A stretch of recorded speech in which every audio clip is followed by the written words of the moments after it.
The Central Otago Gold Rush by Ollie. In this presentation, I'll focus on three main points. They are 1. What happened in the gold rush? 2. What effects did the gold rush have on people? And 3. How is the rush significant to New Zealanders? My first point is, what happened in the Central Otago Gold Rush?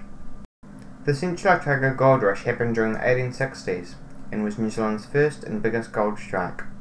During the 1860s, over 10 million British pounds, the currency used in New Zealand at the time, worth of gold was exported from Otago. The Maoris knew there was gold in the area, but they had no use for it. There had also been previous discoveries of gold, such as in Palmerston North, but they are too little for any such rush to occur.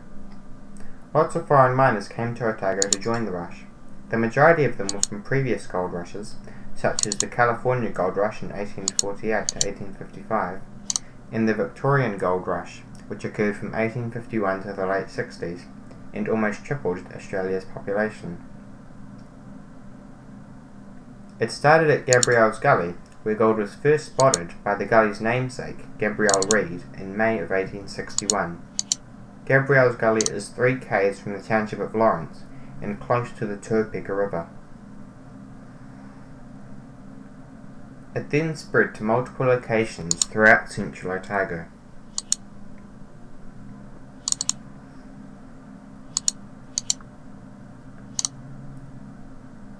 It was a big factor in Dunedin becoming one of the 4 main cities of New Zealand, as well as the biggest city at the time. It remained New Zealand's biggest until the turn of the century. Money that the gold rush brought to Dunedin helped to fund the University of Otago, New Zealand's oldest university, as well as Otago Boys and Otago Girls high schools. Today, students come in from around the world to Dunedin to attend Otago University.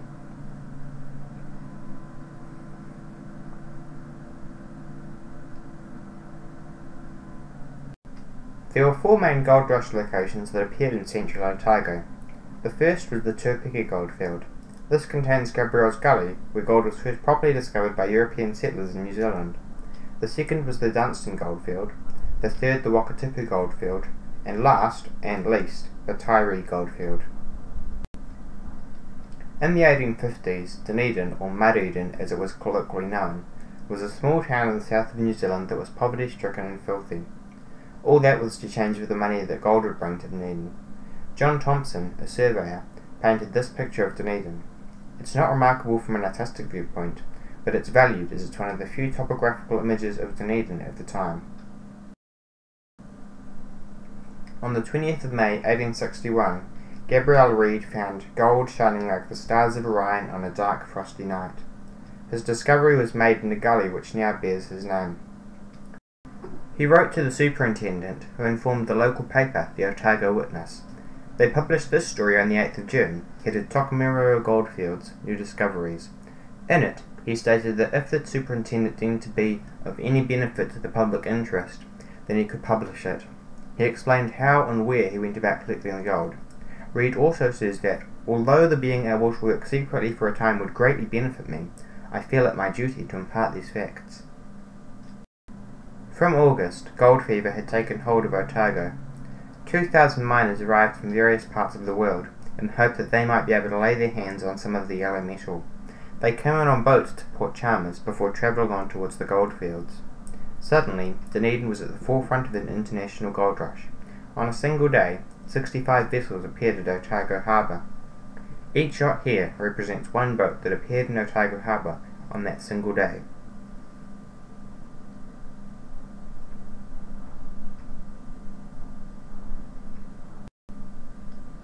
By the time December came around, Tuapeka's population had risen from about nothing to 11,000, which was double Dunedin's.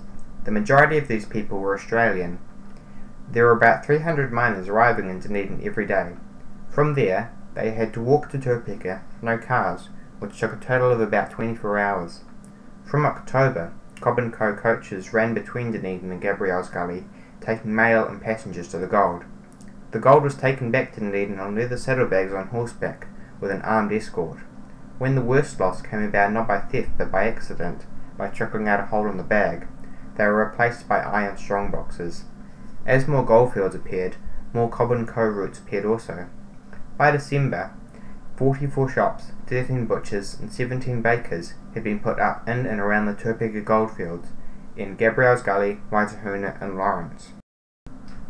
The following year, 1862, was the most successful year for the Topeka goldfield, with over 12 tons of gold taken from there. In August, however, there was another discovery, which was reported in the Otago Witness. The article read, "Yesterday afternoon, 2 men went to the treasury in Dunedin and deposited a bag of gold weighing 87 pounds. They declined to say where they had obtained this rich parcel, but stated that there was room for plenty more men where they had been working. The names of the 2 men are Hartley and Simmons. Although the owners refused to state where they had obtained their gold, we believe that it's from the neighbourhood of Mount Watkins, near Waikawaiati." This was the discovery of what was to be known as the Dunstan goldfield. Miners soon stopped searching in the Topeka goldfield. They instead moved on to the Dunstan goldfield, with the hope of gold that was more plentiful and easier to find. The 2 Americans mentioned in the newspaper article had been working in the Clutha River, in a gorge which was lower than normal due to a freeze upstream. They had mined the richest spots with a cradle and pan. When more miners arrived from the Topeka goldfields, they couldn't work out how to get the gold from the river. When Hartley arrived, he was faced by the angry miners, demanding he be punished for lying about the existence of gold there. When he demonstrated how to get the gold out, they quickly got to work mining it. There was 170 kilograms on board the first escort to Dunedin. A small canvas town was set up there, and as people began to dig for gold further and further out, the town expanded. In late 62, an Irishman by the name of Patrick Fox arrived at the Dunstan goldfield with gold to sell before disappearing off into the hills. Normally, men who were successful at finding gold would be tracked to discover where they had struck it lucky. Fox was trickier to track by disappearing from his tent overnight and having accomplices impersonate him to throw people off the scent. It took months before his site was discovered, having been given away by their campfire smoke. It was discovered that they had been getting gold from the Arrow Gorge. When this became common knowledge, people rushed to mine some of the gold. 1863 was the peak year of the Otago gold rushes. Before the rush on the Arrow Gorge where Fox had discovered gold, there had been another discovery of gold in the Shotover River. This is known as the Wakatipu goldfield. The river was described in the Otago Witness in February as being the richest in the world. In 1863's winter, however, there were severe floods in the Dunstan and Wakatipu goldfields, followed up by snow and hard frosts. Many miners lost their claims, some their lives. The last and least of the goldfields was also discovered around this time. It didn't contain nearly as much gold as previous discoveries, and miners who worked there only earned what were called poor man's diggings. Today, mining companies still work the mines discovered 150 years ago, although with different methods than the miners of old, using specialised equipment and large trucks to export the gold. Macrae's Flat is currently the biggest gold mine in Otago.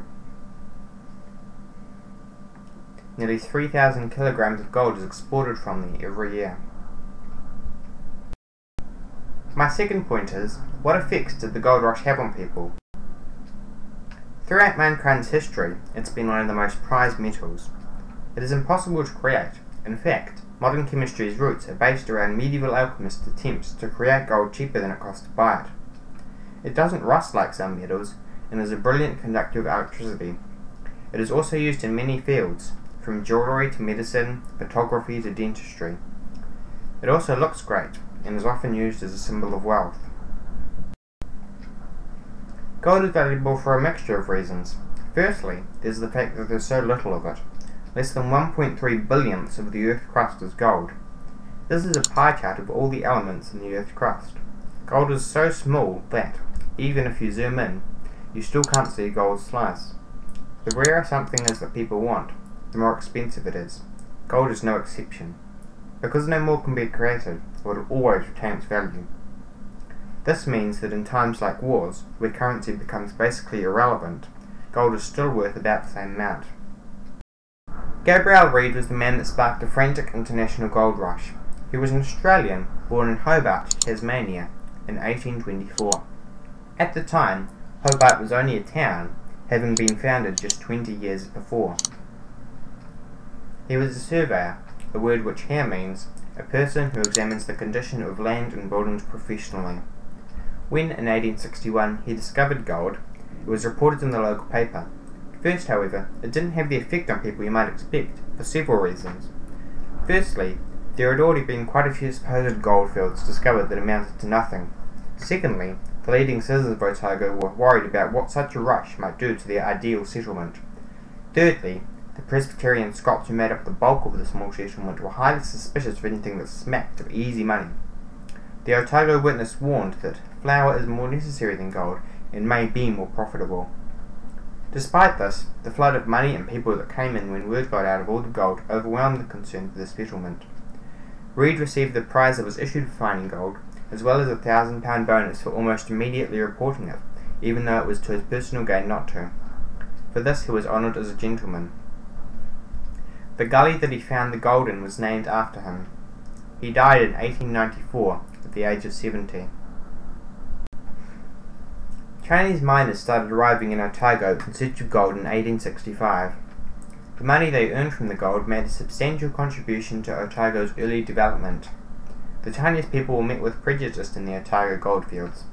By 1881, 20 years after the rush had started, Chinese made up 40% of the Otago miner population, with some having moved to the west coast for the gold rush there. The Chinese that moved to Otago were mostly peasants. They didn't have a history of mining, but were used to hardship. They formed kinships, working in groups and then sharing the skills, resources, and rewards. While they were having similar experiences to the European miners in terms of deprivations and technology to mine with, they led lives almost completely separate to the Europeans. They had self-sufficient communities with shops that imported and sold Chinese food, such as rice, pork, duck, and noodles.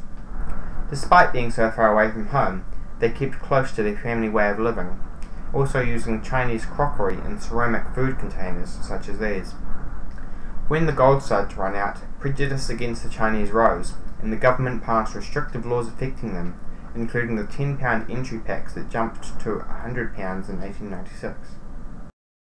Dunedin physician and historian Dr. James Ing presents a good analogy. Think of Kiwis working in the oil fields of the Middle East. They aren't interested in learning Arabic or intermarrying. They mix with their own kind and want to earn the most money in the shortest possible time, then go home. At first, mining communities were built just temporarily from canvas or calico material, but were later rebuilt using timber and concrete. The majority of the prospectors arriving in Dunedin were men who had worked as labourers and tradesmen in their late teens and 20s. Businessmen also made their way to the goldfields to set up stores for the miners, including post offices, banks, hotels, and hardware stores.